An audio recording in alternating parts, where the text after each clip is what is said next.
આગળ સમાચારો તરફ નજર કરીએ તો અમદાવાદમાં તાજેતરમાં થયેલી દુઃખદ પ્લેન દુર્ઘટનામાં જીવ ગુમાવનારાઓના મૃતદેહોને તેમના નિવાસ સ્થાને સુરક્ષિત રીતે પહોંચાડવા માટે વડોદરાના ફતેહગંજ વિસ્તારમાં આવેલા હિલ મેમોરિયલ કમ્પાઉન્ડ ખાતે કોફિન બોક્સ તૈયાર કરવામાં આવી રહ્યા છે। આ કામગીરી માટે અમદાવાદથી સૂચનાઓ મળી છે અને ગુજરાત સરકારની સૂચનાઓ આધારે 100 જેટલા નંગ coffin box Ahmedabad civil hospital ખાતે મોકલવામાં આવશે, જ્યાંથી આગળની કાર્યવાહી કરીને મૃતદેહોને તેમના વતન રવાના કરવામાં આવશે।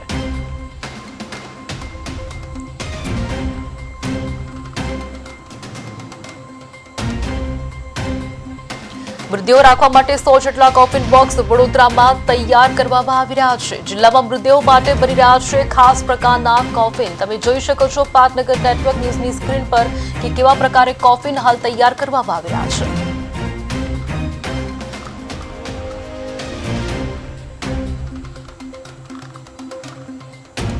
અમને એર ઇન્ડિયા તરફથી આ કામગીરી અને સરકાર તરફથી કીધું છે કે આ 100 કોફિન બોક્સનો રિક્વાયરમેન્ટ છે। બપોર સુધી 2:30 વાગ્યા સુધીમાં એ લોકોને 50 કોફિન બોક્સ અમારે અમદાવાદ પહોંચતો કરવાના છે।